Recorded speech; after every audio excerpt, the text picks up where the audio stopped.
I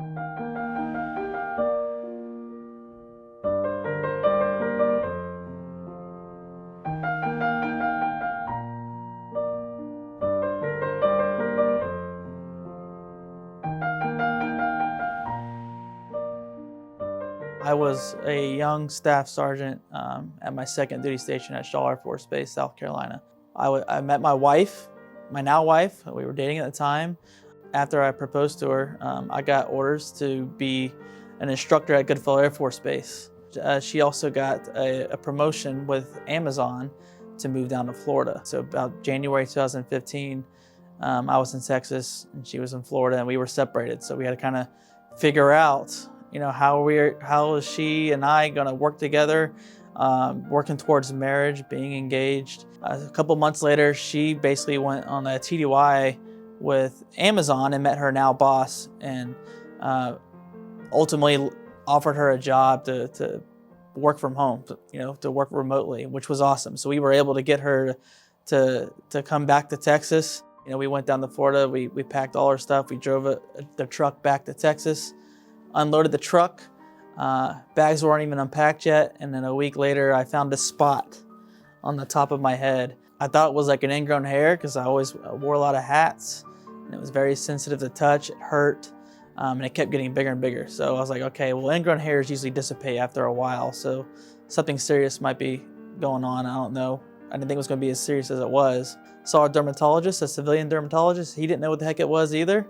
So he took a little chunk of my skin, got a biopsy done, and he said, I'll call you back whenever I hear something. Again, I'm at this new duty station at Goodfellow. I'm learning how to teach, how to speak publicly, and learn the ropes of being an instructor. I'm finally teaching my first class. I get interrupted by another instructor that says, hey, you got a phone call. I answer the phone, and it's the dermatologist, and he's like, hey, sorry to tell you so over the phone. We got your results back from the lab, and it looks like you either have leukemia, some kind of leukemia, or blastic plasmacytoid dendritic cell neoplasm. Yeah, say that 5 times as fast as you can. After I received the call initially, I just heard all these words. I didn't know what it was. All I heard was leukemia, and I was shocked. I was like, okay, I might have cancer. So I couldn't really dissolve it, and figure out what, unpackage it at that moment. So I actually went back to class and I started teaching on my day. And then when I got back home, after my duty day, I went and talked to my wife, and I was like, hey, I got this thing, I have one of 2 types of cancers. And obviously it was very shocking news. All these questions raced through our head, and like, where are we gonna live? What kind of support? How long is treatment going to be? What is treatment going to involve? A lot of questions that we had that we couldn't really come up with an answer for. Right now I'm thinking that I can, get all this hashed out, have a couple appointments off base, and we're all good to go. I had my first appointment with the oncologist in San Angelo, and he didn't know anything about the type of cancer that I had. I went down to San Antonio, met with a doctor. He was an older gentleman. He's been in the business for a long time, and he was very, very blunt and frank with me. So I had to come back out of the doctor's appointment, and she's like, how did it go? And that was probably like when everything really hit us like a truck. Just kind of repeating what the doctor said. We might not be able to have kids. The survivability rate is super, super low. We might not be able to make this. And here we are, an engaged couple that thought that, PCSing was our biggest hurdle, but we had a lot more in front of us.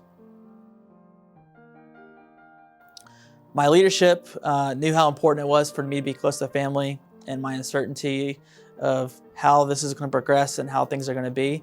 So they knew how important it was for me to be close to family. So they reached out and they worked with the med group to ensure that I was getting treatment in the most optimal place for me and my wife, and that was Dallas.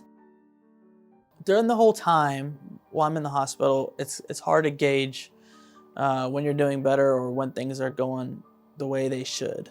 After I received all my chemotherapy treatments, it was time to do a bone marrow and stem cell transplant. That was probably the hardest part of all the treatment, either both physically, mentally, and emotionally, simply because that aggressive chemotherapy took out, killed a lot of my blood cells. And in order for the stem cell transplant to be successful, you have to collect enough cells to do the transplant. It was very taxing on my body physically, and then it was taxing on my mind, because I'm like, okay, if I can't do this, then I'm gonna have to get, a donor to donate the stem cells to me, and that's a whole nother ball game where your survivability rate drops even more. But we got just under the required amount, but the doctor said, I think we can do something with this, so let's go with it. That is known as your new birthday. So it was kind of cool. My wife and the whole nursing staff came in with a birthday cake with a little 1 on it. And it says, here's your new birthday. This is your new birthday, because your whole, all your blood cells are fresh, at this time. I made it through chemotherapy. They're looking at my numbers. Things are bouncing back the way they should.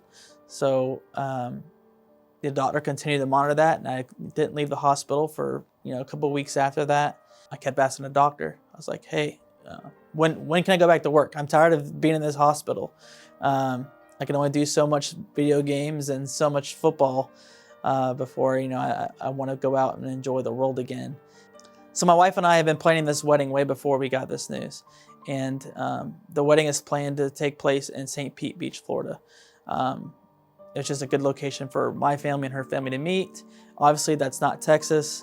And when you're going through all these different treatments, you're not supposed to be traveling. You're not supposed to even go outside, just because your immune system is completely compromised. I got the thumbs up from my oncologist, like, all right, make the quick trip. Make sure you wear a mask, who would have thought, and sanitize, all that kind of stuff. Be extremely careful. Go get married, come right back. So we had this beautiful wedding.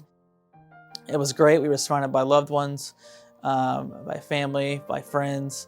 A couple of my Air Force friends that have been there from my previous duty stations. Everyone has their wedding photos to look back on. But when I look back at those wedding photos, I'm reminded of that chapter of life that we were in. But it's kind of weird because I didn't look like myself. I had no hair, I had no eyebrows, no eyelashes. I was very, very pale. So to me, I'm like, I like our wedding photos because of what it captures about that moment in history for us.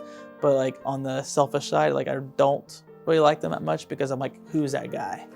But at the same time, like the fact that I'm here to talk about it today, I can look at that guy and say, okay, it was rough, but here you are.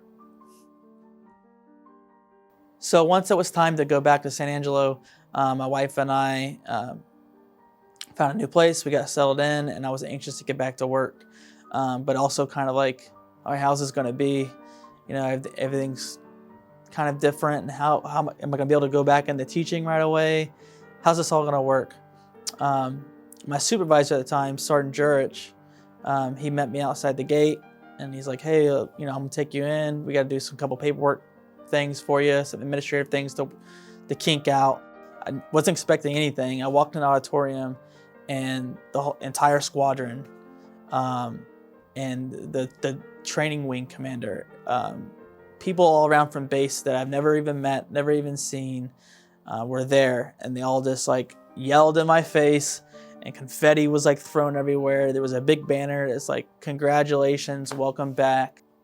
The training wing commander like saluted me. It was this really odd but really like cool experience. I was completely surprised, and it was just so cool that people that I'd never met, we were connected, like by one common thing, and it was the United States Air Force.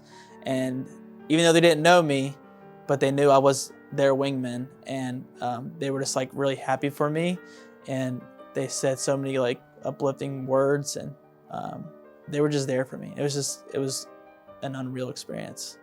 Showing care can go a long ways, and that's when I really felt like I was part of like something bigger. I was really part of an Air Force family, and if you take the extra step to step out of your comfort zone, even if it's not the easy option, it can be really rewarding for whoever you're doing that for, and yourself as well. We all have difficult times in life where we don't know how to do something, how we're going to get out of something, how to make it through something, and if you could just keep, I don't know, the end goal in mind, and just focus on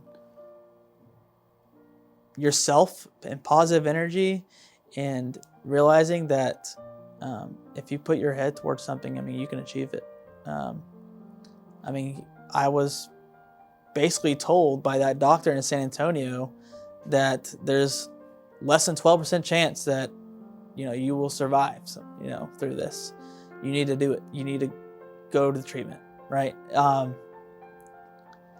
If I just gave up and I didn't care and I didn't have the support that I had, I mean, who knows what would have happened.